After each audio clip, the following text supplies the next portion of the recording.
Hello students, welcome to online class. मैं सुखवंत सिंह। आप कर रहे हैं +2 ਦਾ ਪੰਜਾਬੀ ਸਾਹਿਤ। ਇਸ ਵਿੱਚ ਆਪਾਂ ਪਾਠ 14ਵਾਂ ਗੁਰਤੇਜ ਕੁਹਾਰਵਾਲਾ ਦਾ ਪਾਠ ਕਰ ਰਹੇ ਸੀ। ਪਿਛਲੀ ਵੀਡੀਓ ਦੇ ਵਿੱਚ ਆਪਾਂ ਇਹਨਾਂ ਦੀਆਂ ਦੋ ਕਵਿਤਾਵਾਂ ਕਰ ਲਈਆਂ ਸਨ। ਹੁਣ ਆਪਾਂ ਕਰਾਂਗੇ ਇਹਨਾਂ ਦੀ ਤੀਜੀ ਕਵਿਤਾ, ਜਾਬਤਿਆਂ ਨੂੰ ਗਲਵੱਕੜੀ। ਤੀਜੀ ਕਵਿਤਾ ਹੈ ਗੁਰਤੇਜ ਕੁਹਾਰਵਾਲ ਦੀ ਜਾਬਤਿਆਂ ਨੂੰ ਗਲਵੱਕੜੀ। ਜਾਬਤਿਆਂ ਦਾ ਭਾਵ ਹੈ ਜ਼ਿੰਦਗੀ ਲਈ ਸਮਾਜ ਵੱਲੋਂ ਬਣਾਏ ਗਏ ਕਾਨੂੰਨ, ਬਣਾਏ ਹੋਏ ਕਾਨੂੰਨ। ਜਾਬਤਿਆਂ ਦਾ ਭਾਵ ਹੈ ਜ਼ਿੰਦਗੀ ਲਈ ਸਮਾਜ ਵਿੱਚ ਬਣਾਏ ਗਏ ਕਾਨੂੰਨ ਹੈ ਵੀ ਆਪਾਂ ਆਪਣਾ ਜੀਵਨ ਜਿਉਂਦੇ ਹਾਂ ਤਾਂ ਸਮਾਜ ਦੇ ਕਾਨੂੰਨ ਦੇ ਅਨੁਸਾਰ ਆਪਾਂ ਕੋਈ ਵੀ ਕੰਮ ਕਰਦੇ ਹਾਂ ਕਾਨੂੰਨ ਦੇ ਦਾਇਰੇ ਦੇ, ਆਪਣੀ ਮਰਿਆਦਾ ਦੇ ਵਿੱਚ ਰਹਿ ਕੇ ਕਰਦੇ ਹਾਂ। ਤਾਂ ਜਾਬਤਿਆਂ ਦੀ ਇਹ ਗਲਵੱਕੜੀ, ਜੋ ਕਿ ਤੀਜੀ ਕਵਿਤਾ ਗੁਰਤੇਜ ਕੁਹਾਰਵਾਲ ਦੀ ਕਵਿਤਾ ਹੈ। ਗਲਵੱਕੜੀ, ਗਲਵੱਕੜੀ ਦਾ ਭਾਵ ਹੁੰਦਾ ਹੈ ਗਲ ਲਾਉਣਾ। ਤਾਂ ਇਸ ਨੂੰ ਆਪਾਂ ਤਿੰਨ ਵਿਆਖਿਆਵਾਂ ਵਿੱਚ ਸਮਝਾਂਗੇ। ਪਹਿਲੀ ਵਿਆਖਿਆ ਲਿਖਦੇ ਹਾਂ। ਜਾਬਤਿਆਂ, ਜਾਬਤਿਆਂ, ਜਾਬਤਿਆਂ ਦੀ ਇਹ, ਜਾਬਤਿਆਂ ਦੀ ਇਹ, ਜਾਬਤਿਆਂ ਦੀ ਇਹ ਗਲਵੱਕੜੀ ਖੋਲ੍ਹਣ ਨੂੰ ਦਿਲ ਕਰਦਾ ਹੈ, ਫਿਰ ਤੋਂ ਚੱਲੀ ਕਾਇਆ ਦਾ ਫਿਰ ਡੋਲਣ ਨੂੰ ਜੀ ਕਰਦਾ ਹੈ। ਫਿਰ ਤੋਂ ਚੱਲੀ ਕਾਇਆ ਦਾ ਫਿਰ ਡੋਲਣ ਨੂੰ ਜੀ ਕਰਦਾ ਹੈ। ਜਿਸ ਦੇ ਕੋਲੋਂ ਹੱਥ ਛੁਡਾ ਕੇ, ਜਿਸ ਦੇ ਕੋਲੋਂ ਹੱਥ ਛੁਡਾ ਕੇ ਖੁਦ ਕੋਲੋਂ ਵੀ ਵਿਛੜੇ ਹਾਂ, ਆਪਣੇ ਆਪਣੇ ਅੰਦਰਲਾ ਉਹ ਬੰਦਾ ਟੋਲਣ ਨੂੰ ਦਿਲ ਕਰਦਾ ਹੈ। ਆਪਣੇ ਅੰਦਰਲਾ ਉਹ ਬੰਦਾ ਟੋਲਣ ਨੂੰ ਦਿਲ ਕਰਦਾ ਹੈ। ਤਾਂ ਜਾਬਤਿਆਂ ਦੀ ਭਾਵ ਹੈ ਜ਼ਿੰਦਗੀ ਲਈ ਸਮਾਜ ਵੱਲੋਂ ਬਣਾਏ ਗਏ ਕਾਨੂੰਨ। ਜ਼ਿੰਦਗੀ ਲਈ ਜਿਹੜਾ ਜ਼ਿੰਦਗੀ ਆਪਾਂ ਜੀਵਨ ਜਿਉਂਦੇ ਹਾਂ, ਸਮਾਜ ਦੇ ਵੀ ਕਾਨੂੰਨ ਹੁੰਦਾ, ਸਮਾਜਿਕ ਦਾਇਰਾ ਹੁੰਦਾ, ਉਹਦੇ ਅਨੁਸਾਰ ਤਾਂ ਖੋਲ੍ਹਣ ਨੂੰ ਦਿਲ ਕਰਦਾ ਹੈ। ਦਿਲ ਕਰਦਾ ਹੈ, ਆਪਾਂ ਇੱਥੋਂ ਤੱਕ ਕਰਾਂਗੇ। ਖੋਲ੍ਹਣ ਨੂੰ ਦਿਲ ਕਰਦਾ ਹੈ। ਤਾਂ ਪਹਿਲਾਂ ਲਿਖਾਂਗੇ ਪ੍ਰਸੰਗ। ਪ੍ਰਸੰਗ ਦੇ ਵਿੱਚ ਪ੍ਰਸੰਗ,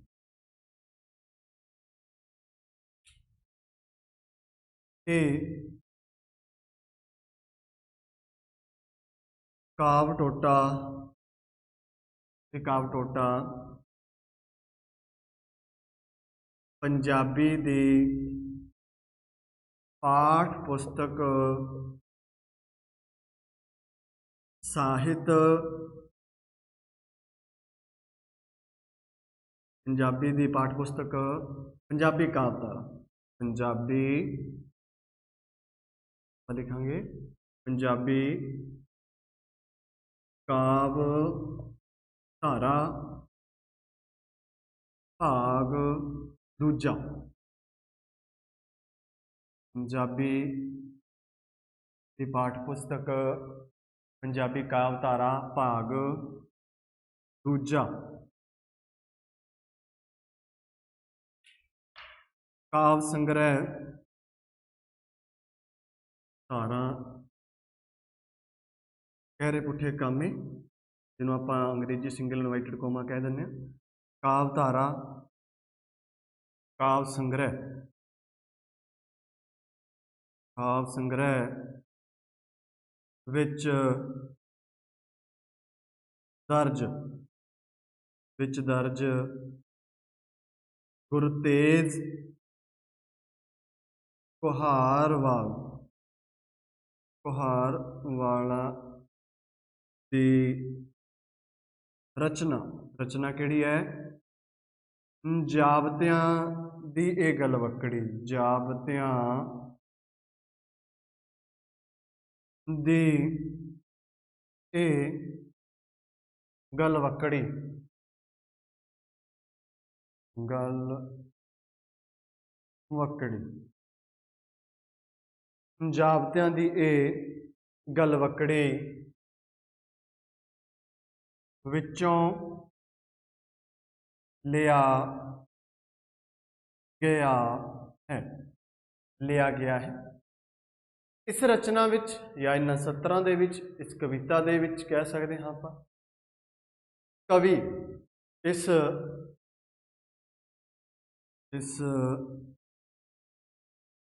रचना विच कवि कहता है कि कवि कहता है कि कहता है कि मनुख नूं आज़ादी भरी जिंदगी जिउण जिहड़ी मनुख नूं आज़ादी भरी जिंदगी मनुख नूं आज़ादी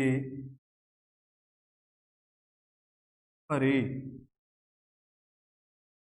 मनुख नूं जिहड़ी आज़ादी भरी जिंदगी है आज़ादी भरी जिंदगी मिलनी चाहिए है भरी जिंदगी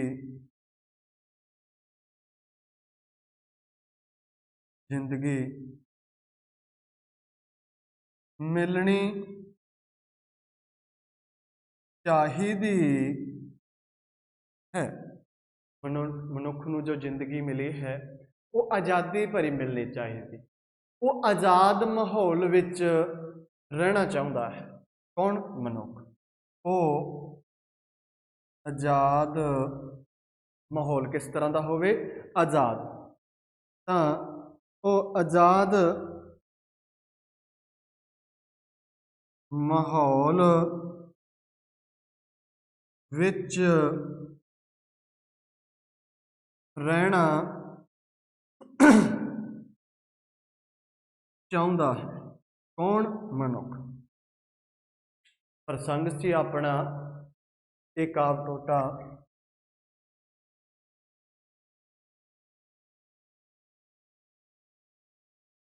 ਇਹ ਕਾਵ ਟੋਟਾ ਸਾਡੀ ਪੰਜਾਬੀ ਦੀ ਪਾਠ ਪੁਸਤਕ ਪੰਜਾਬੀ ਕਾਵਧਾਰਾ ਭਾਗ ਦੂਜਾ ਕਾਵ ਸੰਗ੍ਰਹਿ ਦੇ ਵਿੱਚ ਦਰਜ ਗੁਰਤੇਜ ਕੁਹਾਰਵਾਲ ਦੀ ਰਚਨਾ ਜਾਬਤਿਆਂ ਦੀ ਇਹ ਗੱਲ ਵੱਕੜੀ ਵਿੱਚੋਂ ਲਿਆ ਗਿਆ। ਇਸ ਰਚਨਾ ਵਿੱਚ ਕਹਿ ਸਕਦੇ ਹੋ, ਇਸ ਕਵਿਤਾ ਵਿੱਚ ਵੀ ਕਹਿ ਸਕਦੇ ਹੋ, ਇਸ ਸਤਰਾਂ ਵਿੱਚ ਵੀ ਕਹਿ ਸਕਦੇ ਹੋ, ਕਵੀ ਕਹਿਣਾ ਚਾਹੁੰਦਾ ਹੈ ਕਿ ਮਨੁੱਖ ਨੂੰ ਜੋ ਜ਼ਿੰਦਗੀ ਮਿਲੀ ਹੈ, ਮਨੁੱਖ ਹੈ ਜੋ ਆਜ਼ਾਦੀ ਭਰੀ ਜ਼ਿੰਦਗੀ ਜਿਉਣਾ ਚਾਹੁੰਦਾ ਹੈ। जो मनुख है आज़ादी भरी जिंदगी जिउना चाहता है, वो आज़ाद माहौल विच रहना चाहता है। आज़ाद हो के किस तरह? आज़ाद हो के। तो अपनी काव सत्रा मैं दोहराउना हाँ, तुसीं प्रसंग लिखना है, प्रसंग तो बाद आपां व्याख्या की गल करांगे। तो ये अपना प्रसंग है, इनू ध्यान नाल लिखना है। फिर आपां लिखते हाँ जिहड़ा अपना व्याख्या है। तो व्याख्या दे विच पहलां काव सत्रा दोहरा दियां, फिर आप व्याख्या करांगे। जाबतियां दी ये गल वकड़ी खुलण नूं दिल करदा है, फिर तो चली काया नूं फिर डोलण नूं जी करदा है। जिस दे कोलों हथ छुड़ा के जिस कोलों हथ छुड़ा के खुद कोलों भी विछड़े हाँ, अपने अंदरला वो बंदा टोलण नूं दिल करदा है। टोलण दा भाव हुंदा है लभण दा, भालण दी तलाश। तां व्याख्या की गल करते हाँ। प्रसंग तुसीं लिख लिया होगा, प्रसंग लिख लिया होगा, व्याख्या लिखनी है। इस कविता विच कवि आज़ाद जिंदगी किहो जी जीना चाहते हैं? आज़ाद जिंदगी। किहो जी जिंदगी? आज़ाद जिहड़ी जिंदगी है उसकी गल करता है। तो लिखना है इस कविता विच कवि आज़ाद जिंदगी मानण दी इच्छा करदा होया। इस कविता विच जिहड़ा कवि है आज़ाद जिंदगी मानण दी इच्छा करदा होया कहंदा है। इच्छा करदा होया कहंदा है की कहंदा है कि जाबतियां दी ये गल वकड़ी कि उस समय तो बनाए गए किसी भी कानून नूं मनना नहीं चाहता। जाबतियां दी ये गल वकड़ी खुलण नूं दिल करदा है, फिर तो चली आई काया नूं फिर डोलण नूं जी करदा है। कवि इस कविता विच कहंदा है कि आज़ाद जिंदगी मानण दी इच्छा करदा होया कहंदा है कि वो समाज वल्लों बनाए गए कानून नूं मनना नहीं चाहता, क्योंकि इन्हां ਜਾਬਤਿਆਂ ਨੂੰ। ਜਾਬਤਿਆਂ ਦਾ ਕੀ ਦੱਸਿਆ ਸੀਗਾ? ਜ਼ਿੰਦਗੀ ਲਈ ਸਮਾਜ ਵੱਲੋਂ ਬਣਾਏ ਗਏ ਕਾਨੂੰਨ ਨੂੰ ਕੀ ਆਖਦੇ ਆਪਾਂ? ਜਾਬਤਿਆਂ। ਤਾਂ ਜਾਬਤਿਆਂ ਵਿੱਚ ਬੰਨਿਆ ਹੋਇਆ ਉਸ ਦਾ ਸਰੀਰ ਇੱਕ ਸਥਿਰ ਹੋ ਜਾਂਦਾ ਹੈ। ਸਥਿਰ ਦਾ ਭਾਵ ਇੱਕ ਥਾਂ ਹੀ ਟਿਕਿਆ ਰਹਿੰਦਾ ਹੈ, ਹਲਚਲ ਨਹੀਂ ਕਰ ਸਕਦਾ, ਹਿਲਜੁਲ ਨਹੀਂ ਸਕਦਾ। ਦੁਬਾਰਾ ਫਿਰ ਬੋਲਦਾ, ਕਿਉਂਕਿ ਇਹਨਾਂ ਜਾਬਤਿਆਂ ਵਿੱਚੋਂ ਇਹ ਬੰਨੀਆਂ ਹੋਈਆਂ ਉਸ ਦੀਆਂ ਸਰੀਰ ਬੰਨਿਆ ਹੋਇਆ ਉਸ ਦਾ ਸਰੀਰ ਇੱਕ ਥਾਂ ਸਥਿਰ ਹੋ ਗਿਆ ਹੈ। ਕੀ ਹੋ ਗਿਆ ਹੈ? ਇੱਕ ਥਾਂ ਸਥਿਰ ਹੋ ਗਿਆ ਹੈ। ਉਹ ਆਪਣੇ ਸਰੀਰ ਵਿੱਚ ਲਚਕ ਭਾਵ ਹਲਚਲ ਨਹੀਂ ਕਰ, ਲਚਕ ਦਾ ਭਾਵ ਹੈ ਹਲਚਲ ਲਿਆਉਣਾ ਚਾਹੁੰਦਾ ਹੈ। ਕੌਣ? ਕਵੀ। ਆਪਣੇ ਸਰੀਰ ਦੇ ਵਿੱਚ ਲਚਕ ਲਿਖ ਸਕਦੇ ਹੋ, ਹਲਚਲ ਵੀ, ਦੋਨਾਂ ਚੋਂ ਇੱਕ, ਲਚਕ ਜਾਂ ਹਲਚਲ ਲਿਆਉਣਾ ਚਾਹੁੰਦਾ ਹੈ। ਕਵੀ ਕਹਿੰਦਾ ਹੈ ਕਿ ਪਰਮਾਤਮਾ ਵੱਲੋਂ ਬੇਮੁਖ ਹੋ ਕੇ, ਕਿਸ ਤਰ੍ਹਾਂ ਹੋ ਕੇ? ਬੇਮੁਖ ਹੋ ਕੇ, ਜੋ ਉਸ ਨੂੰ ਆਪਣੀ ਹਸਤੀ, ਪਰਮਾਤਮਾ ਵੱਲੋਂ ਬੇਮੁਖ ਹੋ ਕੇ ਉਸ ਨੂੰ ਆਪਣੀ ਹਸਤੀ ਵੀ ਕਿਧਰੇ ਗਵਾਚ ਗਈ ਪ੍ਰਤੀਤ ਹੁੰਦੀ ਹੈ। ਮਤਲਬ ਗਵਾਚ ਗਈ, ਪਤਾ ਨਹੀਂ ਕਿੱਧਰ ਗਈ। ਉਹ ਆਪਣੇ ਹਿਰਦੇ ਅੰਦਰ ਵਸਦੇ ਪਰਮਾਤਮਾ ਦੀ ਖੋਜ ਕਰਕੇ ਮੂਲ ਨਾਲ ਜੁੜਨਾ ਚਾਹੁੰਦਾ ਹੈ। ਮੂਲ ਕੌਣ ਹੈ? ਉਹ ਪਰਮਾਤਮਾ, ਆਪਣੀ ਆਤਮਾ ਦੇ ਨਾਲ। ਆਤਮਾ ਦਾ ਸੰਬੰਧ ਪਰਮਾਤਮਾ ਦੇ ਨਾਲ। ਤਾਂ ਉਹ ਆਪਣੇ ਆਤਮਾ ਦੇ ਨਾਲ ਮਿਲਣਾ ਚਾਹੁੰਦਾ ਹੈ, ਆਪਣੇ ਮੂਲ ਦੇ ਨਾਲ ਮਿਲਣਾ ਚਾਹੁੰਦਾ ਹੈ। ਤਾਂ ਪਹਿਲੀ ਵਿਆਖਿਆ ਸੀ, ਇਸ ਕਵਿਤਾ ਵਿੱਚ ਕਵੀ ਆਜ਼ਾਦ ਜ਼ਿੰਦਗੀ ਜਿਉਣ ਦੀ ਇੱਛਾ ਕਰਦਾ ਹੋਇਆ ਕਹਿੰਦਾ ਹੈ ਕਿ ਉਹ ਸਮਾਜ ਵੱਲੋਂ ਬਣਾਏ ਸਾਰੇ ਕਾਨੂੰਨਾਂ ਨੂੰ ਤੋੜਨ ਨੂੰ ਉਹਦਾ ਦਿਲ ਕਰਦਾ ਹੈ, ਉਹ ਮੰਨਣਾ ਨਹੀਂ ਚਾਹੁੰਦਾ। ਕਿਉਂਕਿ ਜੋ ਜਾਬਤਿਆਂ ਦੀ ਗਲਵੱਕੜੀ ਹੈ ਉਹਦੇ ਵਿੱਚ ਜਿਹੜਾ ਹਲਚਲ ਜਾਬਤਿਆਂ ਦੀ ਗਲਵੱਕੜੀ ਨੂੰ ਦੇ ਵਿੱਚ ਬੰਨਿਆ ਹੋਇਆ ਉਸ ਦਾ ਸਰੀਰ ਹੈ, ਉਹ ਸਥਿਰ ਹੋ ਗਿਆ, ਇੱਕ ਥਾਂ ਤੇ ਟਿਕਿਆ ਹੋਇਆ ਹੈ, ਹਲਚਲ ਨਹੀਂ ਪੈਦਾ ਹੋ ਰਹੀ। ਉਹ ਆਪਣੇ ਸਰੀਰ ਦੇ ਵਿੱਚ ਹਲਚਲ ਪੈਦਾ ਕਰਨਾ ਚਾਹੁੰਦਾ ਹੈ, ਆਪਣੇ ਸਰੀਰ ਦੇ ਵਿੱਚ ਹਲਚਲ ਲਿਆਉਣਾ ਚਾਹੁੰਦਾ ਹੈ। ਤਾਂ ਅੱਗੇ ਕਵੀ ਕਹਿੰਦਾ ਹੈ ਕਿ ਉਹ ਪਰਮਾਤਮਾ ਵੱਲੋਂ ਬੇਮੁਖ ਹੋ ਕੇ ਉਸ ਨੂੰ ਆਪਣੀ ਹਸਤੀ ਵੀ ਕਿਧਰੇ ਗਵਾਚ ਗਈ ਪ੍ਰਤੀਤ ਹੁੰਦੀ। ਉਹ ਆਪਣੇ ਹਿਰਦੇ ਅੰਦਰ ਵਸਦੇ ਪਰਮਾਤਮਾ ਦੀ ਖੋਜ ਨੂੰ ਆਪਣੇ ਮੂਲ ਨਾਲ ਜੋੜਨਾ ਚਾਹੁੰਦਾ ਹੈ। ਇਹ ਸੀ ਆਪਣੀ ਪਹਿਲੀ ਵਿਆਖਿਆ। ਹੁਣ ਗੱਲ ਕਰਦੇ ਹਾਂ ਦੂਜੀ ਵਿਆਖਿਆ।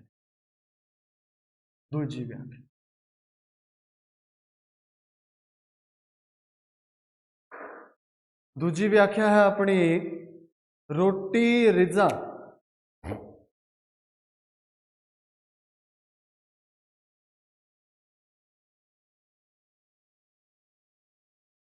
ਰੋਟੀ ਰਿਜ਼ਾ ਵਾਸਤੇ ਰਿਸ਼ਤੇ। ਰੋਟੀ ਰਿਜ਼ਾ ਰਿਸ਼ਤੇ, ਜਿਸ ਥਾਂ ਰਾਹ ਨਾ ਰੋਕਣ ਬੋਲਾਂ ਦਾ। ਰੋਟੀ ਰਿਜ਼ਾ ਰਿਸ਼ਤੇ, ਜਿਸ ਥਾਂ ਨਾ ਰੋਕਣ ਬੋਲਾਂ ਦਾ, ਐਸੀ ਖੁੱਲੀ ਥਾਂ ਤੇ ਜਾ ਕੇ ਬੋਲਣ ਨੂੰ ਦਿਲ ਕਰਦਾ ਹੈ। ਤਾਂ ਐਸੀ ਖੁੱਲੀ ਥਾਂ ਤੇ ਬੋਲਣ ਨੂੰ ਦਿਲ ਕਰਦਾ ਹੈ। ਪ੍ਰਸੰਗ ਆਪਣਾ ਦੇ ਵਿੱਚ ਸ਼ੁਰੂਆਤੀ ਪੰਕਤੀਆਂ ਉਹੀ ਰਹਿਣਗੀਆਂ। ਹੁਣ ਰੋਟੀ ਦਾ ਭਾਵ ਹੈ ਰੋਟੀ, ਰਿਜ਼ਾ ਦਾ ਭਾਵ ਹੈ ਮਨ ਦੀਆਂ ਇੱਛਾਵਾਂ। ਰੋਟੀ ਦਾ ਭਾਵ ਰੋਟੀ ਹੋ ਗਿਆ ਤੇ ਰਿਜ਼ਾ ਦਾ ਭਾਵ ਹੈ ਮਨ ਦੀਆਂ ਇੱਛਾਵਾਂ। ਤੇ ਰਿਸ਼ਤੇ ਪਤਾ ਹੀ ਆਪਾਂ ਨੂੰ, ਰਿਸ਼ਤੇ ਨਾਤੇ ਆਪਣੇ ਜੋ ਪਰਿਵਾਰਕ ਰਿਸ਼ਤੇ ਨਾਤੇ ਹੈ ਉਹਨਾਂ ਦੀ ਗੱਲ ਕਰਦਾ ਹੈ। ਤਾਂ ਸ਼ੁਰੂਆਤੀ ਪ੍ਰਸੰਗ ਦੀਆਂ ਪੰਕਤੀਆਂ ਉਸੇ ਤਰ੍ਹਾਂ ਰਹਿਣਗੀਆਂ, ਅਖੀਰਲੀਆਂ ਪੰਕਤੀਆਂ ਦੇ ਵਿੱਚ ਆਪਾਂ ਨੂੰ ਥੋੜ੍ਹੀ ਜਿਹੀ ਤਬਦੀਲੀ ਕਰਨੀ ਪਊਗੀ, ਉਹ ਤੁਸੀਂ ਨੋਟ ਕਰਨੀ ਹੈ। ਤਾਂ ਕਵੀ ਕਹਿੰਦਾ ਹੈ ਕਿ ਮਨੁੱਖ ਨੂੰ ਆਜ਼ਾਦੀ ਭਰੀ ਜੋ ਜ਼ਿੰਦਗੀ ਹੈ ਉਹ ਜਿਉਣ ਦੀ ਗੱਲ ਕੀਤੀ ਹੈ। ਉਸੇ ਤਰ੍ਹਾਂ ਹੀ ਹੈ ਵੀ ਜਿਹੜਾ ਮਨੁੱਖ ਹੈ ਉਸ ਨੂੰ ਆਜ਼ਾਦੀ ਭਰੀ ਜ਼ਿੰਦਗੀ ਆਪਾਂ ਲਿਖੀ ਦਿੰਦੇ, ਉਸੇ ਤਰ੍ਹਾਂ ਹੀ ਹੈ ਮਨੁੱਖ ਨੂੰ ਆਜ਼ਾਦੀ ਭਰੀ, ਜਿਵੇਂ ਹੈ ਤੁਸੀਂ ਜਿਹੜਾ ਪਹਿਲੀ ਵਿਆਖਿਆ ਦੇ ਬਾਅਦ ਲਿਖ ਲਿਆ ਆਪਾਂ ਉਹੀ ਲਿਖਣਾ। ਤਾਂ ਮਨੁੱਖ ਨੂੰ ਆਜ਼ਾਦੀ ਭਰੀ ਜ਼ਿੰਦਗੀ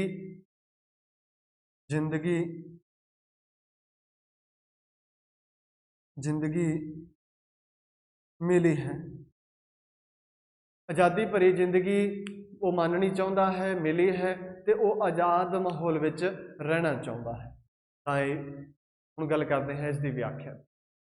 ਤਾਂ ਕਵੀ ਕਹਿੰਦਾ ਹੈ ਕਿ ਅਜਿਹੇ ਆਜ਼ਾਦ ਵਾਤਾਵਰਨ ਵਿੱਚ ਅੰਦਰਲਾ ਦੁੱਖ ਤੇ ਸੁੱਖ ਫਰੋਲਣਾ ਚਾਹੁੰਦਾ ਹੈ। ਆਪਦਾ ਦੁੱਖ ਹੈ ਜਿਹੜਾ ਫਰੋਲਣਾ ਭਾਵ ਵੇਖਣਾ ਚਾਹੁੰਦਾ ਹੈ। ਫਰੋਲਣਾ ਉਹਨੂੰ ਦੇਖਣਾ ਵੀ ਕਿੰਨਾ ਕੁ ਦੁਖੀ ਹੈ, ਕਿੰਨਾ ਕੁ ਸੁਖੀ। ਤਾਂ ਕਵੀ ਅਜਿਹੇ ਆਜ਼ਾਦ ਵਾਤਾਵਰਨ ਵਿੱਚ ਅੰਦਰਲਾ ਦੁੱਖ ਹੈ ਭਾਵੇਂ ਸੁੱਖ ਹੈ ਉਹ ਫੋਲਣਾ ਚਾਹੁੰਦਾ ਹੈ, ਜਿੱਥੇ ਰੋਟੀ ਖਾਤਰ, ਮਨ ਦੀਆਂ ਇੱਛਾਵਾਂ ਖਾਤਰ, ਰਿਸ਼ਤੇ ਨਾਤਿਆਂ ਨੂੰ ਨਿਭਾਉਣ ਦੀ ਮਜਬੂਰੀ ਉਸ ਨੂੰ ਹਰਾ ਨਾ ਸਕੇ ਜਾਂ ਰੋਕ ਨਾ ਸਕੇ। ਤਾਂ ਕਵੀ ਕਹਿੰਦਾ ਹੈ ਕਿ ਉਹ ਅਜਿਹੇ ਵਾਤਾਵਰਨ ਵਿੱਚ ਅੰਦਰਲਾ ਦੁੱਖ ਸੁੱਖ ਫਰੋਲਣਾ ਚਾਹੁੰਦਾ ਹੈ, ਜਿੱਥੇ ਕੀ ਹੋਵੇ ਰੋਟੀ ਖਾਤਰ, ਮਨ ਦੀਆਂ ਇੱਛਾਵਾਂ ਖਾਤਰ ਅਤੇ ਰਿਸ਼ਤਿਆਂ ਨਾਤਿਆਂ ਨੂੰ ਨਿਭਾਉਣ ਦੀ ਮਜਬੂਰੀ ਉਸ ਦੇ ਰਾਹ ਨੂੰ ਨਾ ਰੋਕ ਸਕੇ। ਉਸ ਦੇ ਰਾਹ ਨੂੰ ਵੀ ਰਿਸ਼ਤੇ ਕਰਕੇ, ਰੋਟੀ ਕਰਕੇ ਜਾਂ ਪਰਿਵਾਰ ਕਰਕੇ। ਹੁਣ ਆਪਣਾ ਜੋ ਪਰਿਵਾਰ ਹੈ, ਆਪਾਂ ਆਪਦੇ ਪਰਿਵਾਰ ਦੇ ਵਿੱਚ ਜਕੜੇ ਹੋਏ ਹਾਂ, ਆਪਾਂ ਉਹਦੇ ਪਰਿਵਾਰ ਨੂੰ ਛੱਡ ਕੇ ਕਿਤੇ ਨਹੀਂ ਜਾ ਸਕਦੇ। ਤਾਂ ਇਹ ਵੀ ਕਾਨੂੰਨ ਹੈ ਵੀ ਆਪਾਂ ਨੂੰ ਪਰਿਵਾਰ ਦਾ ਕਾਨੂੰਨ ਹੈ, ਭਾਵ ਆਪਾਂ ਨੂੰ ਪਰਿਵਾਰ ਨਾਲ ਰਹਿਣਾ, ਪਰਿਵਾਰ ਦੇ ਹਿਸਾਬ ਨਾਲ ਚੱਲਣਾ ਕਰਨਾ, ਪਰਿਵਾਰ ਦੀ ਮੁਖੀਆ ਦੀ ਜ਼ਿੰਮੇਵਾਰੀ ਹੁੰਦੀ, ਮੁੱਖ ਦੀ ਪਾਲਣ ਪੋਸ਼ਣਾ ਕਰਨਾ। ਇਹ ਕੀ ਹੈ? ਕਾਨੂੰਨ ਹੈ, ਇੱਕ ਤਰ੍ਹਾਂ ਦਾ ਨਿਯਮ ਬਣੇ ਹੋਏ ਵੀ ਪਰਿਵਾਰ ਦਾ ਮੁਖੀ ਹੈ ਉਹੀ ਸਾਰੇ ਪਰਿਵਾਰ ਦੀ ਦੇਖ ਰੇਖ ਕਰਦਾ ਹੈ। ਤਾਂ ਜਿਵੇਂ ਉਹ ਕਹਿੰਦਾ ਵੀ ਨਾ ਤਾਂ ਰੋਟੀ ਖਾਤਰ, ਨਾ ਮੈਨੂੰ ਕੋਈ ਪਰਿਵਾਰ ਦੀ ਫਿਕਰ ਹੋਵੇ, ਨਾ ਕੋਈ ਮੇਰੇ ਮਨ 'ਚ ਇੱਛਾ ਹੋਵੇ, ਨਾ ਮੈਨੂੰ ਰਿਸ਼ਤੇ ਨਾਤੇ ਜਿਵੇਂ ਜਵਾਕ, ਪੁੱਤਰ ਪੁੱਤਰੀ, ਪਰਿਵਾਰ, ਮਾਂ ਪਿਓ, ਪਤਨੀ, ਜੋ ਵੀ ਹੈ, ਕਿਸੇ ਭਰਾ ਭੈਣ ਨਾਲ ਕੋਈ ਰਿਸ਼ਤਾ ਨਹੀਂ, ਆਜ਼ਾਦ ਹੋਵੇ। ਉਹ ਇਹਨਾਂ ਦੀ ਮਜਬੂਰੀ ਦੇ ਵਿੱਚ ਨਹੀਂ ਆਉਣਾ ਚਾਹੁੰਦਾ, ਤਾਂ ਕਵੀ ਕਹਿੰਦਾ ਹੈ ਕਿ ਉਹ ਆਜ਼ਾਦ ਵਾਤਾਵਰਨ ਵਿੱਚ ਰਹਿ ਕੇ ਦੁੱਖ ਤੇ ਸੁੱਖ ਫੋਲਣਾ ਚਾਹੁੰਦਾ ਹੈ, ਤੇ ਜਿੱਥੇ ਰੋਟੀ ਖਾਤਰ, ਰਿਸ਼ਤੇ ਨਾਤੇ ਖਾਤਰ, ਮਨ ਦੀਆਂ ਇੱਛਾਵਾਂ ਖਾਤਰ ਨਿਭਾਉਣ ਵਾਸਤੇ ਉਹਨੂੰ ਕੋਈ ਮਜਬੂਰੀ ਨਾ ਹੋਵੇ, ਉਹਦਾ ਕੋਈ ਰਾਹ ਨਾ ਰੋਕੇ। ਇਹ ਸੀ ਆਪਣੀ ਦੂਜੀ ਵਿਆਖਿਆ। ਹੁਣ ਗੱਲ ਕਰਦੇ ਹਾਂ ਤੀਜੀ ਤੇ ਲਾਸਟ ਵਿਆਖਿਆ। ਤੀਜੀ ਤੇ ਲਾਸਟ ਵਿਆਖਿਆ ਹੈ ਆਪਣੀ, ਤੇਜ਼ ਹਵਾ ਹੈ। ਤੇਜ਼ ਹਵਾ ਹੈ। ਤੇਜ਼ ਹਵਾ ਹੈ ਅੰਨੀ ਬਾਰਿਸ਼ ਤੇ ਘਰ ਵੀ ਸ਼ੀਸ਼ੇ ਦਾ। ਤੇਜ਼ ਹਵਾ, ਅੰਨੀ ਬਾਰਿਸ਼, ਬਹੁਤ ਜ਼ਿਆਦਾ ਬਾਰਿਸ਼ ਹੈ। ਤੇਜ਼ ਹਵਾ, ਅੰਨੀ ਬਾਰਿਸ਼, ਘਰ ਵੀ ਸ਼ੀਸ਼ੇ ਦਾ। ਮਨ ਦੀ ਹਾਲਤ ਵੇਖੋ, ਬੂਹੇ ਖੋਲਣ ਨੂੰ ਦਿਲ ਕਰਦਾ ਹੈ। ਬੂਹੇ ਖੋਲਣ ਨੂੰ ਦਿਲ ਕਰਦਾ ਹੈ। ਨੱਚਣਾ ਤਾਂ ਕਿ ਪਹਿਨ ਕੇ ਜਿਸ ਨੂੰ ਵਰਜਿਤ ਹੋਇਆ, ਤੁਰਨਾ ਵੀ ਪੰਜੇਬਾਂ ਦਾ ਮਹਿੰਗਾ ਜੋੜਾ। ਜਿਹੜਾ ਵਰਜਿਤ ਹੋਇਆ, ਤੁਰਨਾ ਵੀ ਪਾ ਕੇ ਪੰਜੇਬਾਂ ਦਾ ਮਹਿੰਗਾ ਜੋੜਾ, ਫਿਰ ਜੋੜਾ ਖੋਲਣ ਨੂੰ ਦਿਲ ਕਰਦਾ ਹੈ। ਤਾਂ ਇਸ ਵਿੱਚ ਵੀ ਜਿਹੜਾ ਕਵੀ ਹੈ ਉਹ ਉਸੇ ਤਰ੍ਹਾਂ ਹੀ ਆਪਣਾ ਜਿਹੜਾ ਪ੍ਰਸੰਗ ਹੈ ਉਹਦੇ ਵਿੱਚ ਵੀ, ਇਹਦੇ ਵਿੱਚ ਆਪਾਂ ਲਿਖਾਂਗੇ, ਥੋੜ੍ਹੀ ਇਹਦੇ ਵਿੱਚ ਤਬਦੀਲੀ ਜ਼ਰੂਰ ਹੈ ਕਿ ਜੋ ਗੁਲਾਮੀ ਵਿੱਚ, ਜਿਹੜੀ ਗੁਲਾਮੀ ਦੀ ਗੱਲ ਇੱਥੇ ਕਰ ਰਿਹਾ ਹੈ, ਪੰਜੇਬਾਂ ਦਾ ਭਾਵ ਹੈ ਗੁਲਾਮੀ ਦੀਆਂ ਜੰਜੀਰਾਂ ਵਿੱਚ ਜਕੜਿਆ ਹੋਇਆ। ਕਵੀ ਕਹਿੰਦਾ ਹੈ, ਇੱਥੇ ਤੁਸੀਂ ਲਾਸਟ ਵਾਲੀ ਲਾਈਨ ਨੂੰ ਥੋੜ੍ਹੀ ਜਿਹੀ ਤਬਦੀਲੀ ਕਰਨੀ ਹੈ, ਲਿਖਣਾ ਹੈ ਕਿ ਗੁਲਾਮੀ ਵਿੱਚ, ਉਹ ਗੁਲਾਮੀ ਵਿੱਚ ਨਹੀਂ ਬਲਕਿ ਆਜ਼ਾਦ ਮਾਹੌਲ ਗੁਜ਼ਾਰਨਾ ਚਾਹੁੰਦਾ ਹੈ। ਕਵੀ ਕਹਿੰਦਾ ਹੈ ਕਿ ਉਹ ਗੁਲਾਮੀ ਦੇ ਵਿੱਚ ਨਹੀਂ कवि कहना चाहता है कि वो गुलामी दे विच नहीं बल्कि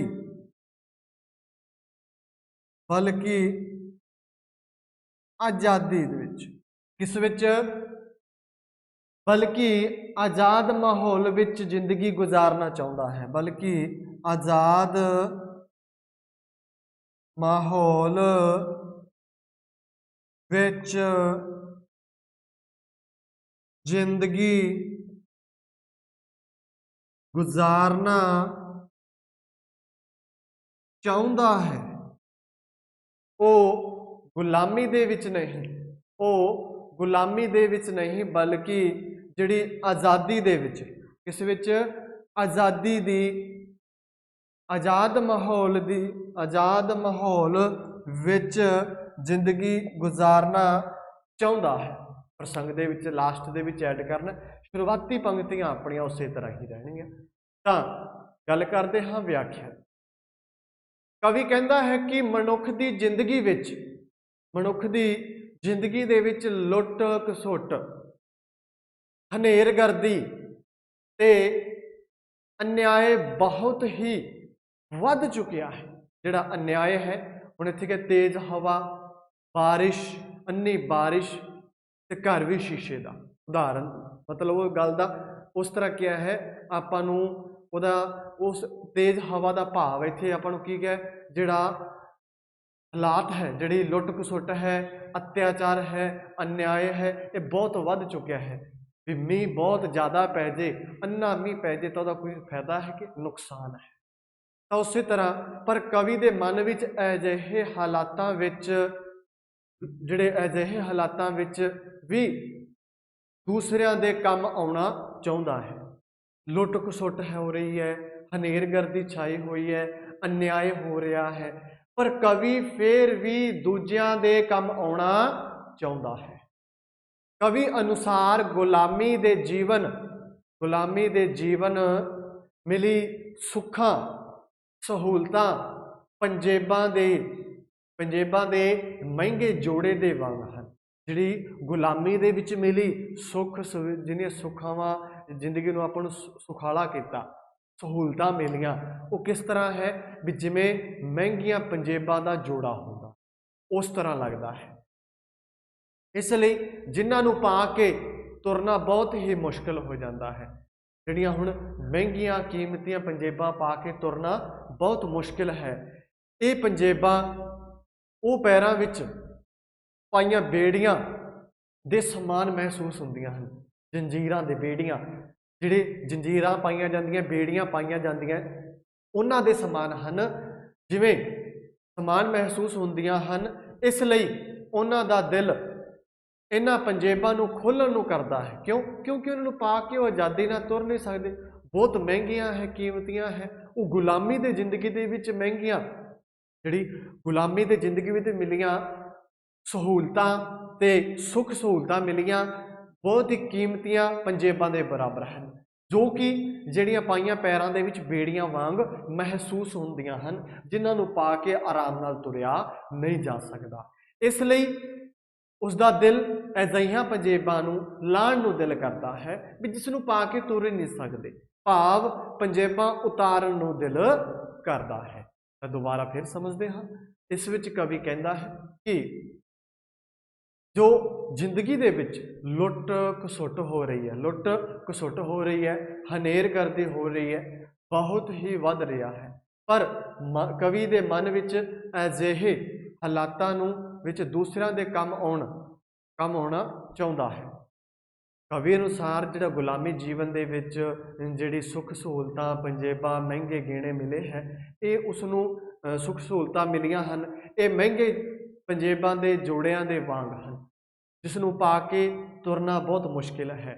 ये पंजेबां पैरां विच पाईयां बेड़ियां दे समान हन, बेड़ियां समान महसूस किया जाता है। इसलिए उसनूं ला देना चाहुंदा है अते भाव पंजेबां नूं उतार देना चाहुंदा है। ਤਾਂ ਇਹ ਸੀ ਆਪਣੀ ਜਿਹੜੀ ਤੀਜੀ ਕਵਿਤਾ ਗੁਰਤੇਜ ਕੁਹਾਰਵਾਲ ਦੀ ਤੀਜੀ ਕਵਿਤਾ, ਜਿਸ ਵਿੱਚ ਕਵੀ ਨੇ ਆਪਾਂ ਨੂੰ ਜਿਹੜੀ ਗੁਲਾਮੀ ਦੀ ਜ਼ਿੰਦਗੀ ਦੇ ਬਾਰੇ ਦੱਸਿਆ ਵੀ ਗੁਲਾਮੀ ਦੀ ਜ਼ਿੰਦਗੀ ਦੇ ਵਿੱਚ ਭਲਾਂ ਦੀ ਕਿੰਨੇ ਵੀ ਆਪਾਂ ਨੂੰ ਸੁੱਖ ਸੁਵਿਧਾ ਹੋਣ, ਆਪਾਂ ਖੁੱਲ੍ਹ ਕੇ ਆਜ਼ਾਦੀ ਦੇ ਨਾਲ ਨਹੀਂ ਜੀ ਸਕਦੇ। ਆਜ਼ਾਦੀ ਦੇ ਵਿੱਚ ਜੀਣਾ ਦੀ ਗੱਲ ਕੀਤੀ ਹੈ ਵੀ ਕਵੀ ਚਾਹੁੰਦਾ ਹੈ ਵੀ ਅਸੀਂ ਆਜ਼ਾਦੀ ਦੀ ਜ਼ਿੰਦਗੀ ਜੀਏ, ਜਿਵੇਂ ਕਿ ਗੁਲਾਮੀ ਦੇ ਵਿੱਚ ਸੁੱਖ ਸਹੂਲਤਾਂ ਮਿਲਦੀਆਂ ਹਨ। ਉਹ ਕਿਸ ਤਰ੍ਹਾਂ ਮਿਲਦੀਆਂ ਹਨ? ਜਿਵੇਂ ਬਹੁਤ ਮਹਿੰਗੀਆਂ ਕੀਮਤੀਆਂ ਪੰਜੇਬਾਂ ਦੇ ਵਾਂਗ, ਜਿਨ੍ਹਾਂ ਨੂੰ ਪਾ ਕੇ ਤੁਰਿਆ ਨਹੀਂ ਜਾ ਸਕਦਾ, ਜੋ ਕਿ ਆਪਾਂ ਨੂੰ ਜਿਹੜੀਆਂ ਪਾਈਆਂ ਪੈਰਾਂ ਦੇ ਵਿੱਚ ਬੇੜੀਆਂ ਦੇ ਸਮਾਨ ਲੱਗਦੀਆਂ ਹਨ। ਹੁਣ ਗੱਲ ਕਰਦੇ ਹਾਂ ਆਪਾਂ ਇਸ ਦੇ ਸਾਰ ਦੀ। ਪ੍ਰਸ਼ਨ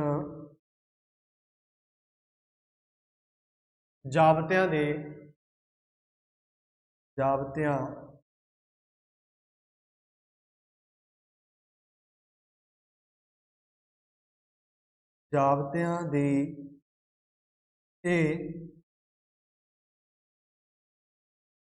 ਗਲਵੱਕੜੀ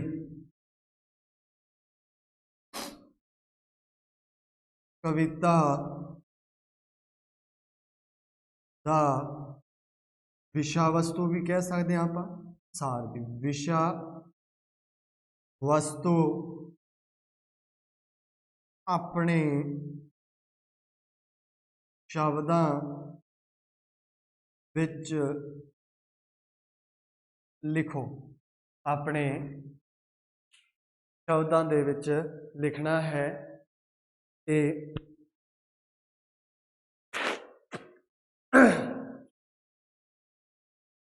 ਜਾਬਤਿਆਂ ਦੀ ਇਹ ਗਲਵੱਕੜੀ ਕਵਿਤਾ ਦਾ ਸਾਰ, ਕਵਿਤਾ ਦਾ ਵਿਸ਼ਾ ਵਸਤੂ, ਸਾਰ ਵੀ ਕਹਿ ਸਕਦੇ ਹਾਂ ਆਪਾਂ, ਵਿਸ਼ਾ ਵਸਤੂ ਆਪਣੇ ਸ਼ਬਦਾਂ। ਜਾਬਤਿਆਂ ਦੀ ਇਹ ਗਲਵੱਕੜੀ ਕਵਿਤਾ ਗੁਰਤੇਜ ਕੁਹਾਰਵਾਲ ਦੀ ਰਚਨਾ ਹੈ। ਇਸ ਕਵਿਤਾ ਦੇ ਵਿੱਚ ਕਵੀ ਮਨੁੱਖ ਜ਼ਿੰਦਗੀ, ਇਸ ਕਵਿਤਾ ਦੇ ਵਿੱਚ ਕਵੀ ਕਹਿੰਦਾ ਹੈ ਕਿ ਮਨੁੱਖ ਆਜ਼ਾਦੀ ਭਰੀ ਜ਼ਿੰਦਗੀ ਜਿਹੜੀ ਮਿਲਣੀ, ਆਜ਼ਾਦੀ ਭਰੀ ਜ਼ਿੰਦਗੀ ਮਿਲਣੀ ਚਾਹੁੰਦਾ ਹੈ, ਵੀ ਉਸ ਨੂੰ ਆਜ਼ਾਦੀ ਭਰਿਆ ਜੀਵਨ ਮਿਲੇ। ਉਹ ਆਜ਼ਾਦ ਮਾਹੌਲ ਦੇ ਵਿੱਚ ਜੀਣਾ ਚਾਹੁੰਦਾ ਹੈ। ਇਸ ਕਵਿਤਾ ਵਿੱਚ ਕਵੀ ਨੇ ਆਜ਼ਾਦ ਜ਼ਿੰਦਗੀ ਮਾਣਨ ਦੀ ਇੱਛਾ ਕਰਦਾ ਹੋਇਆ ਕਹਿੰਦਾ ਹੈ ਕਿ ਉਹ ਸਮਾਜ ਵੱਲੋਂ ਬਣਾਏ ਗਏ ਕਾਨੂੰਨਾਂ ਨੂੰ ਮੰਨਣਾ ਨਹੀਂ ਚਾਹੁੰਦਾ। ਕਵੀ ਕਹਿੰਦਾ ਹੈ ਕਿ ਸਮਾਜ ਵੱਲੋਂ ਬਣਾਏ ਜੋ ਕਾਨੂੰਨ ਹੈ ਉਹਨਾਂ ਨੂੰ ਮੰਨਣਾ ਨਹੀਂ ਚਾਹੁੰਦਾ, ਕਿਉਂਕਿ ਇਹਨਾਂ ਜਾਬਤਿਆਂ ਵਿੱਚ ਬੰਨਿਆ ਹੋਇਆ ਉਸ ਦਾ ਸਰੀਰ ਇੱਕ ਥਾਂ ਸਥਿਰ ਹੋ ਗਿਆ ਹੈ। ਕਿਉਂਕਿ ਇਹਨਾਂ ਜਾਬਤਿਆਂ ਦੇ ਵਿੱਚ ਬੰਨਿਆ ਹੋਇਆ ਉਸ ਦਾ ਸਰੀਰ ਇੱਕ ਥਾਂ ਤੇ ਸਥਿਰ ਹੋ ਗਿਆ ਹੈ। ਉਹ ਆਪਣੇ ਸਰੀਰ ਵਿੱਚ ਲਚਕ ਲਿਆਉਣਾ ਚਾਹੁੰਦਾ ਹੈ। ਉਹ ਆਪਣੇ ਸਰੀਰ ਵਿੱਚ ਲਚਕ ਲਿਆਉਣਾ ਚਾਹੁੰਦਾ ਹੈ। ਅਗਲੇ ਸ਼ੇਰ ਵਿੱਚ ਕਵੀ ਕਹਿੰਦਾ ਹੈ ਕਿ ਪਰਮਾਤਮਾ ਵੱਲੋਂ ਬੇਮੁਖ ਹੋ ਕੇ ਉਸਨੇ ਆਪਣੀ ਹਸਤੀ ਵੀ ਕਿਧਰੇ ਗਵਾ ਲਈ ਹੈ। ਪਰਮਾਤਮਾ ਵੱਲੋਂ ਮੁੱਖ ਮੋੜ ਲਿਆ ਤਾਂ ਉਹਦੀ ਹਸਤੀ ਉਹਨੇ ਆਪਦੀ ਗਵਾ ਲਈ ਉਹਨੂੰ ਪ੍ਰਤੀਤ ਹੁੰਦੀ ਹੈ। ਉਹ ਆਪਣੇ ਹਿਰਦੇ ਅੰਦਰ ਵਸਦੇ ਪਰਮਾਤਮਾ ਦੀ ਖੋਜ ਕਰਕੇ ਆਪਣੇ ਮੂਲ ਨੂੰ ਜਿਹੜਾ ਜੋੜਨਾ ਚਾਹੁੰਦਾ ਹੈ, ਮੂਲ ਨਾਲ ਜੁੜਨਾ ਚਾਹੁੰਦਾ ਹੈ। ਕਵੀ ਅਜਿਹੇ ਆਜ਼ਾਦ ਵਾਤਾਵਰਨ ਵਿੱਚ ਰਹਿਣਾ ਚਾਹੁੰਦਾ ਹੈ ਜਿਸ ਵਿੱਚ ਦੁੱਖ ਸੁੱਖ, ਅਜਿਹੇ ਵਾਤਾਵਰਨ ਵਿੱਚ ਉਹ ਆਪਣਾ ਅੰਦਰਲਾ ਦੁੱਖ ਸੁੱਖ ਫੁੱਲਣਾ ਚਾਹੁੰਦਾ ਹੈ, ਜਿੱਥੇ ਰੋਟੀ ਖਾਤਰ, ਮਨ ਦੀਆਂ ਇੱਛਾਵਾਂ ਖਾਤਰ, ਰਿਸ਼ਤੇ ਨਾਤਿਆਂ ਖਾਤਰ ਨੂੰ ਨਿਭਾਉਣ ਵਾਸਤੇ ਉਹਦਾ ਕੋਈ ਰਾਹ ਨਾ ਰੋਕ ਸਕੇ, ਉਹਨੂੰ ਮਜਬੂਰੀ ਵਿੱਚ ਉਹਦਾ ਨਾ ਕੋਈ ਰਾਹ ਰੋਕ ਸਕੇ। ਕਵੀ ਮਨੁੱਖ ਦੀ ਜ਼ਿੰਦਗੀ ਵਿੱਚ ਲੁੱਟ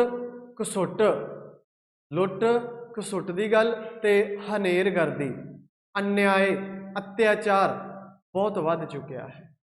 ਪਰ ਕਵੀ ਦੇ ਮਨ ਦੀ ਅਜਿਹੀ ਹਾਲਤ ਦੂਸਰਿਆਂ ਲਈ ਪਾਈਆਂ ਪੰਜੇਬਾਂ ਜਿਹੜੀਆਂ ਗੁਲਾਮੀ ਦੇ ਵਿੱਚ ਸੁੱਖ ਸੁਵਿਧਾਵਾਂ, ਜਿਵੇਂ ਕਿ ਮਹਿੰਗੀਆਂ ਕੀਮਤੀਆਂ ਪਾਈਆਂ ਪੰਜੇਬਾਂ ਦੇ ਸਮਾਨ ਹੋ ਜਾਂਦੀਆਂ ਹਨ, ਜਿਨ੍ਹਾਂ ਨੂੰ ਪਾ ਕੇ ਤੁਰਨਾ ਬਹੁਤ ਹੀ ਮੁਸ਼ਕਿਲ ਹੋ ਜਾਂਦਾ ਹੈ।